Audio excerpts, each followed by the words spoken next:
What's up, YouTube? Knight's Edge here again. Got another pretty cool little overview for you of a knife that was actually sent to me by a company. This was sent to me by Molsect Knives. They got some pretty unique looking stuff. Kind of a newer company, budget brand. Well, they do have some more premium stuff, as a matter of fact, looking on their catalog online, but this is kind of a, I guess what you call on the budget side of knives. This one actually just gave this one away. This one was won by Terrence Funderburg in the Saturday live giveaway, which you guys already saw, right? Because you were there, right? But thanks to Molsect for sending me the knife along. I really appreciate it. You guys, they didn't have to do that, and I told them I'd give my honest opinion on the knife, and that's what I'm going to do. This is my overview / review. Just going to do it how I normally do it, with the specs and everything first, and then we'll move into like thoughts and all that stuff. Thank you to all my Patreons, channel members, subscribers. If you're not subscribed already, hit the like button.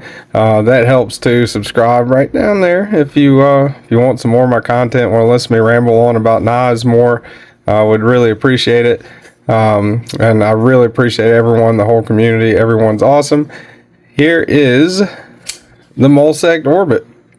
Without further ado, pretty unique looking knife, right? For I guess what, 30, these go for $39.99.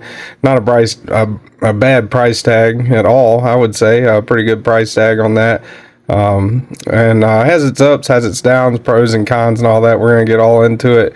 But first, before I get into that, let me go ahead and do all the general stuff, the overview, I guess, part of the video. Hoping these timestamps will eventually catch on. Not sure if they are or not, but this is the overview.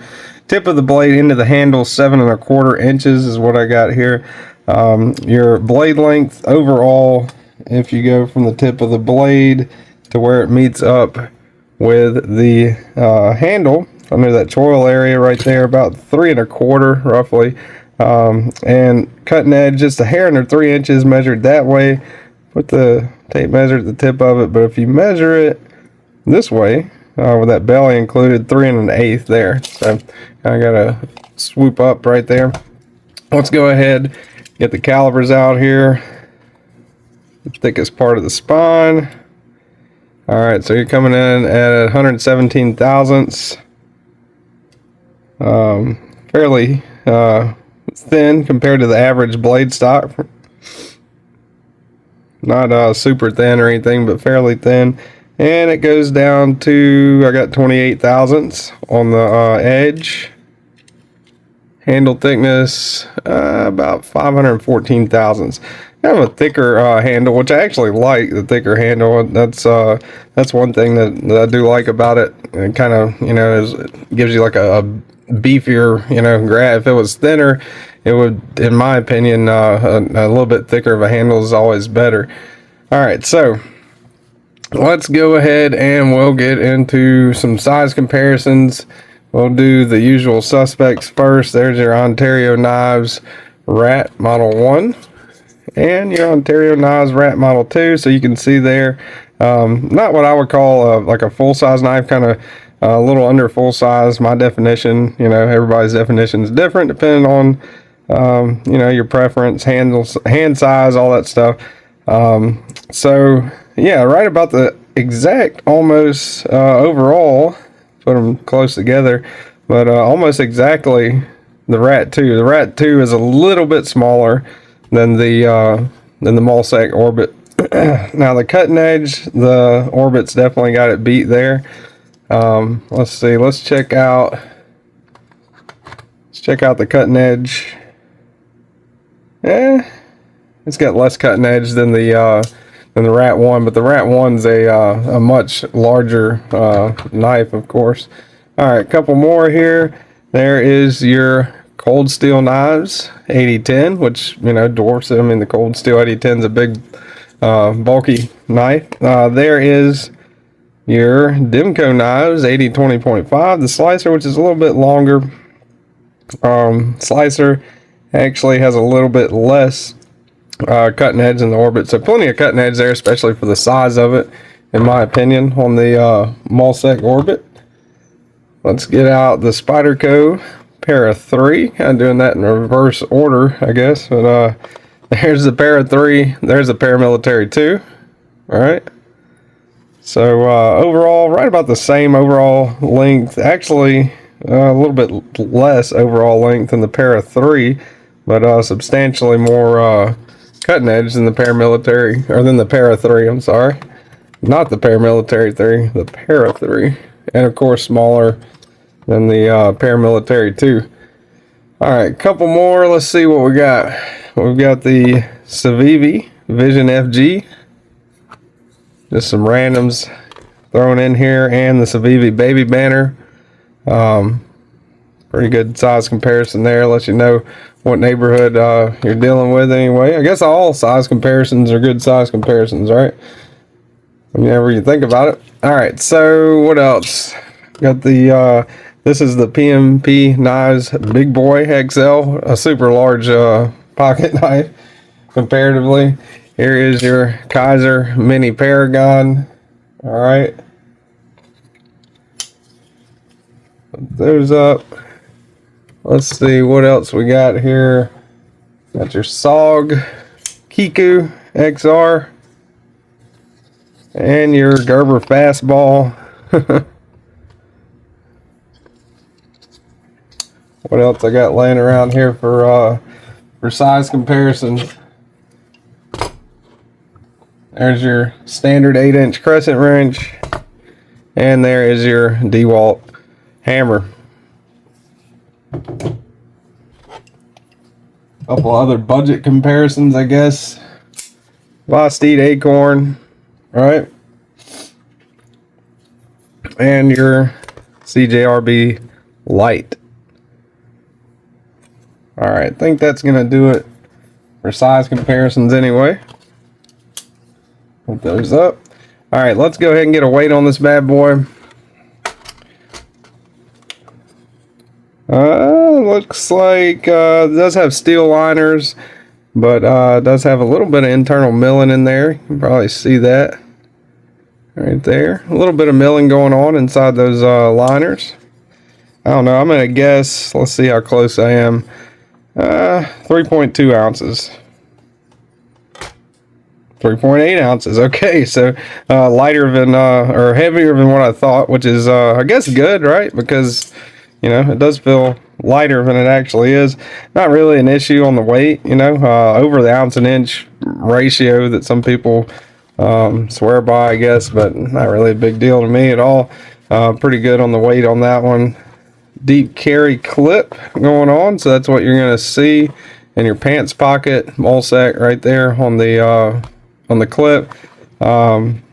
Carries pretty well, no issues really. Standard kind of steel deep carry pocket clip, goes in and out of the jeans just fine. Not really a hot spot. Screws they're not the orbital screws at the top that poke up and grab really bad, but they're not countersunk either. But those screws are not bad at all in my opinion on this one, so not really rough in and out of the pocket. Let's see what else we got. Let's do a hardware check. Now on the pivot, you got a flathead screwdriver work, a coin, anything like that. You can adjust the pivot with that, which is awesome. And it's awesome that's a captive pivot, so really good for them as far as the pivot hardware. This is, I think that's a T6. Is it? Yeah, T6. All right. I think that's what the body screws are. Yeah, T6 on the body screws. And T6. So T6 all the way around. Which is, you know, I wish they would have used T8, would be a lot better. But if you use good quality bits, put a lot, you know, significant pressure on them whenever you're loosening them, and don't over tighten them. You know, your T6s just tend to strip out a lot easier than T8s. That would be one improvement if, you know, if I'm Molsect, that I would look into making. you know, another thing to help be competitive in the budget knife game, I guess. Now this is really awesome to me, the fact that you could use like a flathead, and the fact that I like that logo being there instead of right there. That's good. The M, you know, doesn't look bad there compared to there, in my opinion. And it's a captive pivot. You can use flathead screwdriver or a coin or something like that to tighten and loosen the pivot, which is awesome. You know, good grade on that. Just maybe looking to upgrading the T8 on the hardware. So that's pretty much it for the specs, the overview. We'll get more into like my opinion of it. The next part, you know, is just pretty much my opinion, things I noticed, whatever. But all right, the blade. So the blade's really awesome in my opinion. Well, not really awesome, but the blade's just fine in my opinion. Nice finish on there, nice little satin finish. 14C 28N on the blade steel, which is pretty cool for $39.99. You know, I don't think that's a bad deal at all. You know, it could be 8CR or something like that. So 14C 28N is kind of, if you're looking for knives in that under $75, under $80 you know, territory, 14C 28N being the blade steel is pretty much fine, you know, and especially for a knife that runs at $39.99. All right, so blade steel's fine. G10. The G10, I really do like the G10. It is pretty smooth, reminiscent of, let's see, kind of reminiscent of the G10 on the 8010, in my opinion. You know, fairly smooth. G10, it would be cool if the liners were sunk into the G10. That would be an upgrade, I think, that they could maybe look into making on there. That would be great. But as far as the texture of it, the G10 feels really nice. Now, the ergonomics, now if you're choked back, which you would, you know, it's pretty much like almost like a curved, you know, like a banana shape almost, not curved that much, but just, you know, no finger spot, no nothing like that. So choked back, pinky all the way back here, kind of feels like it might slip forward a little bit, but not really uncomfortable, I would say. Choked up with your finger on that kind of rounded area right there. Kind of wish that was a flat. You know, no issues there.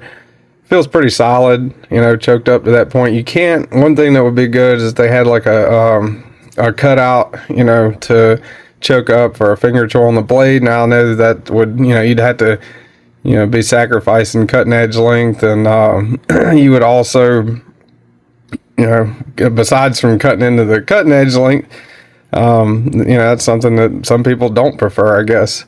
But that would be nice. A little, if they could make, you know, like a little finger indentation right there, make this with that. I don't even know how to explain it. I think that would be really awesome, you know. No jimping, extending up the spine, you know, that should be jimped out a little more, I think. Now, that is not sharp. I can't say that that's very uncomfortable. I just would think a little bit of jimping would help there. Now, as far as the, while you're on the topic of the jimping, actuation, it is front flipper only. That's always been kind of a downside to me, but there are front flipper only knives that I have found that I like, you know, and there are multiple deployment knives that I have chosen the front flipper as my primary means of deployment on, if it works enough, if it's enjoyable enough. Now, that being said, this one, the front flipper works fine. If you hold it like this, use your thumb, front flip it like that, you can do that just fine. You know, you can see right there, not really struggling with that at all. Now, indexing it is another thing. This jimping on here, and what I'm getting at with the jimping is it should be, I think the jimping should be a lot less rigid. That's pretty toothy right there. So if that was maybe larger jimps, deeper, more rounded, you know, that or something like that would be great. I can index it, kind of. Yeah, there you go. Can index it if you get in the exact right spot. You can index it, but it does kind of rub up against your finger with that toothy jimping whenever you try to index it. So that's something to keep in mind there. Now, the beefiness of the handle I really like. If it was contoured just a little bit better, I think that would also help. The actuation method being front flipper only, you know, kind of wish there was a little cutout, because you got that awesome looking fuller right there, which is pretty cool. If they could make, you know, like a cutout, you know, maybe kind of trim that down, or namely trim that down, you know, because that's my preferred way of, you know, opening knives. I know a lot of people kind of use the reverse flick to open and close knives as well in the community, so I know I'm not alone on that. But if they could, you know, kind of round off that jimping, make it larger, that would be great. Make that little cutout for the fuller access. I'm sorry, still getting over a sinus infection, guys, so little coffee, little sneezy, but anyway, yeah, that would be good. One major downside, one major downside that I've found to the knife is, in fact, the access to the lock bar. Now, that is not, like, you look at that, is totally flat, right? There's no cutout at all. Look at it here, no cutout at all, right? So whenever you're trying to close this is essentially flush. That liner lock's flush with the liners, and it's flush with the handle scales, which means you got to kind of put the meat of your thumb in there to close it. Now, it is doable. I mean, you've watched me do it several times during this video. Just like indexing it is doable, you know, that it's not impossible. I'm not saying that, but a little bit better access to that lock bar would definitely be helpful. So I think that's pretty much it. Another thing, not trying to pick these guys apart, but another thing that would be pretty cool is if they had like a little backspacer right there. You know, that'd be pretty cool. Backspacer always adds a nice touch. The blade shape, I don't have anything against. It's not bad at all. It's a useful blade shape. And I like the hollow grind on the 14C28N, a good blade steel, especially when you're looking at $39.99. G10 and 14C28N, not a problem at all. So that's also good. I really enjoy the smooth G10. It's really nice. The clip, no issues with the clip. So those are all positives. And also the pivot, you know, the captive pivot, and how you can kind of use like a flathead or something like that, instead of having to have like a T8, and that it's captive. Adds a nice little touch, I think. But improvements could be, this hardware should all be T8. Throw all your T6 screws in the garbage, get T8s. That would be the way to go, in my opinion. Cut this out a little bit more for access to that lock bar. This jimping, see, it's, you gotta push in and, you know, kind of over to access that lock bar. This jimping could be a lot more rigid, I would say. Let's see an example here. Like, see how that not as fine and toothy, you know. And even if it is fine, just maybe round it off, whatever you got to do to make it less rigid. And after you do that, extend it up the spine a little bit. That would also be cool. For a first year knife company, a first attempt, this isn't too bad, I don't think. I wouldn't, in its current form, I wouldn't recommend the knife in its current form unless the price was $39.99, which it is. And that's, you know, pretty good in my opinion. Now, they have reached out to me after I did my unboxing video. Molsect, they have been very interactive with the community and me. You know, and they kind of noted some of the issues that I was talking about in my unboxing video, which is awesome. You know, I think that is, you know, to me, you know, if you put out a knife that's kind of like mediocre, or a knife that you can make improvements on, and you're willing to reach out to the people that you send the knife to look at, you know, people like me, other content creators, and you actually, you know, kind of gather that feedback, that says a lot to me. That makes up for any, you know, shortcomings as far as hardware, jimping, whatever. The fact that they were, you know, able to or did reach out and you know, address some issues already. So I think that's pretty cool. There's a lot of stuff that I'm looking forward to in Molsect in the future. I think they're one to watch. You know, I think maybe in next year, 2025, and they do have other models too. They've got several other models, and this one, I believe I think they might have told me they're actually either going to improve it or discontinue it for some others. Maybe, I'm not sure. But I think they will be one to watch next year, you know, especially the fact that they're sending these out to people and kind of gathering feedback like that says a lot. But yeah, let me know what you guys think. Let me know if you're still watching. Hell, it's over 20 minutes in, almost 21 minutes into this review. I just wanted to be as thorough and explain myself as much as I could, because I didn't want it to come off like I was just trying to, you know, straight bash these guys. One big thing I think that makes up for any issue with the knife, like I said, is the fact that they did reach out, and they are very interactive and very helpful. So Molsect Knives Orbit, check it out. It'll be linked down below. Thank you guys for watching. Hope you have a good rest of your evening, day, night, whenever you're watching this, and y'all stay sharp.